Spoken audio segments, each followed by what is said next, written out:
प्यारे विद्यार्थियों, आपका प्रश्नावली 8.1 और अब हम करते हैं इसका चौथा सवाल। त्रिकोणमिति का अध्याय 8 है ये। यदि 15 कोट ए बराबर 8 हो तो साइन ए और सेक ए का मान ज्ञात कीजिए।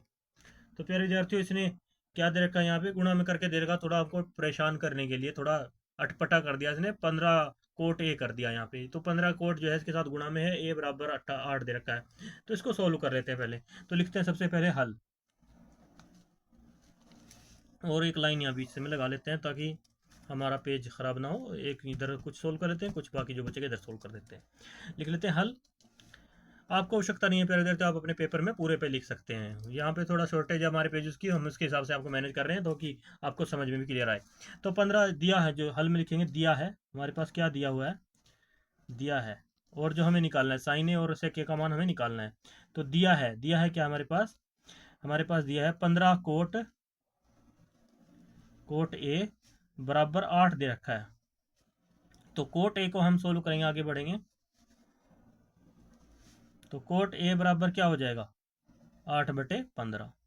और प्यारे विद्यार्थियों, आपने पढ़ाई है sine theta cos theta tan theta, उसके बाद इसके अपोजिट में साइन थीटा क्या होता है, कोसेक थीटा, और कोस थीटा के अपोजिट होता है सेक थीटा, और टेन थीटा के अपोजिट होता है कोट थीटा। तो क्या हो जाएगा फॉर्मूला, यहाँ फॉर्मूला उलट जाएगा। यहाँ पे फॉर्मूला क्या होगा प्यारे विद्यार्थियों, तो यहाँ पे जैसे कोट थीटा का मान दे रखा है, हम जानते हैं कि 6 अनुपात मान होते हैं हमारे पास, साइन थीटा कोस थीटा और टेन थीटा। टेन थीटा मतलब कोसेक थीटा, सेक थीटा और कोट थीटा। तो ये किसके बराबर होते हैं, एक तो हमारा मान होता है पंडित बद्री प्रसाद हर हर बोले, ऐसे लिखते हैं ना, हर हर बोले। तो ये किसके मान में आ जाता है, साइन थीटा के, कोस थीटा के और टेन थीटा के। लेकिन इसके जो अपोजिट हैं, तो कोसेक थीटा इसके अपोजिट है, और कोस के सेक है, सेक अपोजिट है इसके, टेन के कोट अपोजिट है, यानी इसके विपरीत है ये। तो फिर ये फॉर्मूला क्या है, पलट जाता है। तब क्या हो जाता है, हर हर बोले, हर हर बोले पंडित बद्री प्रसाद। तो इसके लिए फिर हमारे पास कोट के लिए ये वैल्यू आ जाती है, क्या आ जाती है, B/P। तो इसी हम समझ जाएंगे, इसको B को हम लाल बटे कक्का या कक्का बटे लाल भी कह सकते हैं। तो कक्का बटे लाल के हिसाब से चले तो क्या आया हिंदी के हिसाब से, लाल। तो आया हमारे पास आधार बटे लंब। तो ये हमारा 8 जो है ये आधार है, और जो 15 है ये लंब है। तो इस चीज़ को आप समझ सकते हैं प्यारे विद्यार्थियों, इस तरह से ये लंब हो गया, और ये आधार हो गया, ये लंब है। तो इतना बात आपको क्लियर है। तो इसके बाद प्यारे विद्यार्थियों क्या करते हैं, हम अगर त्रिभुज के देखें भी तो हमें क्या निकालना है, इसने बता रखा है वो तो हमें निकालेंगे ही। तो एक नॉर्मली आपके सामने त्रिभुज बना लेते हैं, राइट एंगल बना लिया हमने। वैसे सिंपली है, सिर्फ कचरफ काम में करना है प्यारे विद्यार्थियों, ताकि आपको समझाया जा सके। 90 डिग्री का ये लिया, इसमें इसने बता दिया कि आधार इसमें 8 दे रखा है और लंब जो है 15 दे रखा है। तो क्या निकालना है, कर्ण निकालना है। तो हमारे पास ये हमारा हो गया बेस, ये हो गया हमारा परपेंडिकुलर यानी लंब, और हमें निकालना है कर्ण हाइपोटेनियस, एच निकालना है। अब एच निकालने के लिए फॉर्मूला क्या होता है, पाइथागोरस प्रमेय से चलेंगे इतने इसके लिए हम। तो चलते हैं पाइथागोरस प्रमेय में। तो पाइथागोरस प्रमेय से चलेंगे। तो पाइथागोरस प्रमेय के अनुसार आधार और लंब पर बना वर्ग कर्ण के वर्ग के योग के बराबर होता है। तो फिर इधर लिखते हैं इसी बात को, और ये फॉर्मूले से हमें पता चल गया कि ये हमारा क्या है, कोट ए का मान किसके बराबर होता है वो हमने निकाल लिया, आधार बटे लंब के बराबर होता है। तो ये हमारे पास वैल्यू आ गई लंब और आधार की। तो हमें निकालना है कर्ण, तो इसलिए चलेंगे पाइथागोरस प्रमेय से। इसलिए पाइथागोरस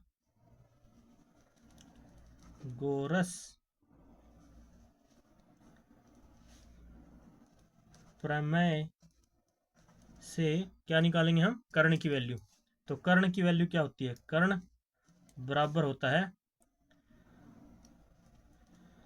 लंब का वर्ग प्लस आधार का वर्ग, इन दोनों का वर्ग कर दो, कर्ण की वैल्यू आ जाएगी हमारे पास।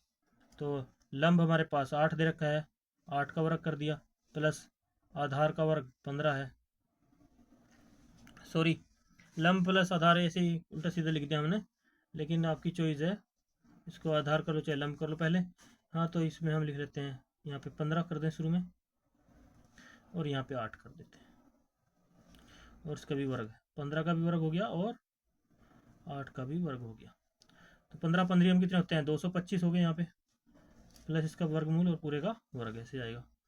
और 8 2 64, 225 और 64 को जोड़ लो आप, कितना आएगा आपका, 5 और 4 9, और 6 और 2 8, तो 289 का वर्गमूल। आगे बढ़ते रहेंगे ऐसे। तो कर्ण बराबर क्या आ गया, 17 सत्रिय में कितना होता है, 289, 17 सत्रिय में 289 होता है प्यारे विद्यार्थियों। तो अगर आपके वर्ग पहाड़ याद हैं तो कर्ण आपका आ गया, कर्ण हाइपोटेनियस यानी एच आपका आ गया 17। तो इस प्रकार से अगर हम त्रिभुज में जैसे हमने हाइपोटेनियस निकाल लिया, हमारा कितना आ गया, अब हमारा आ गया 17, हाइपोटेनियस 17 आ गया। तो 17 हाइपोटेनियस आ गया हमारे पास, आधार भी कर्ण भी सब है। तो इसके बाद क्या कह रहा है ये, साइन ए और सेक ए का मान बताइए। तो सबसे पहले साइन ए और सेक ए का मान ज्ञात करते हैं। साइन ए के लिए क्या होता है, साइन ए, तो साइन ए के लिए क्या चलेंगे पहले विद्यार्थियों, हम साइन ए का मान हमारा किसके बराबर होता है, अगर हम त्रिभुज देखें या कोई भी देखें, वैसे तो इसमें कुछ खास नहीं बताया गया है। तो साइन ए किसके बराबर होता है, हमारे पास आधार और ये सब चीज़ें दे रखी हैं, लेकिन इसमें कोई एंगल वेंगल नहीं बता रखा, वो तो मैं सिर्फ आपको लोकली त्रिभुज बनाया समझाने के लिए। तो साइन ए की वैल्यू निकालनी है, तो साइन ए किसके बराबर होगा, तो अब कहेंगे, अब चलेंगे प्रश्नानुसार, प्रश्नानुसार, प्रश्न के अनुसार, प्रश्नानुसार चलते हैं प्यारे विद्यार्थियों। प्रश्न के अनुसार क्या होता है, हमारे पास क्या दिया हुआ है, साइन ए, साइन ए का मान ले लेते, निकालते हैं। साइन ए बराबर कितना होता है, तो साइन ए बराबर आप जानते हैं फॉर्मूले के अनुसार, साइन थीटा किसके बराबर होता है, लाल बटे कक्का और पंडित बद्री प्रसाद हर हर बोले। तो पी और जो उसका पहला पॉइंट आता है पंडित हरि प्रसाद हर हर बोले, तो साइन ए बराबर होता है पी अपॉन,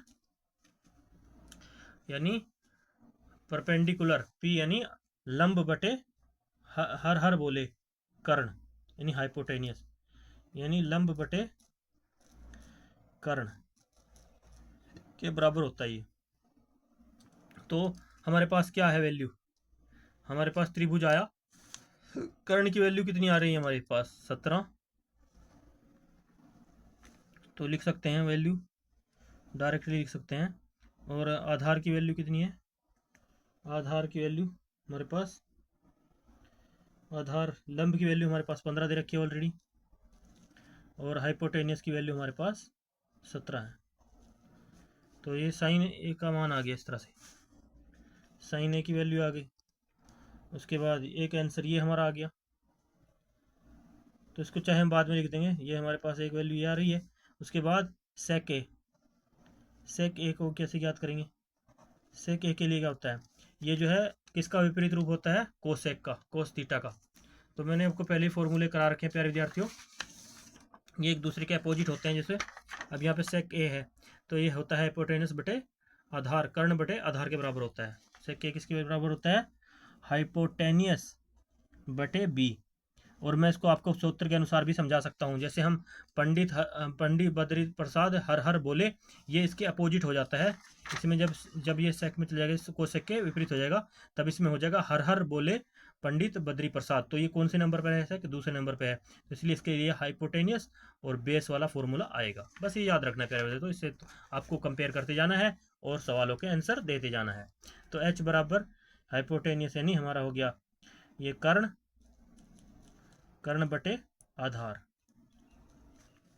तो क्या आ रहा है हमारे पास, कर्ण की वैल्यू, कर्ण की वैल्यू 17 है, और आधार की वैल्यू कितनी है हमारे पास 8 है। तो इसलिए हम लिख सकते हैं हमारे पास जो वैल्यू है, ये दोनों आंसर आ गए हमारे पास। इसलिए लिखेंगे साइन ए बराबर 15/17 और सेक ए बराबर हो गया हमारा 17/8। यही हमारा क्या आया आंसर। तो उम्मीद करते प्यारे विद्यार्थी तो आपको समझ में आया होगा। अगले दिन हम अगले भाग में अगला सवाल करेंगे, तब तक के लिए बाय बाय।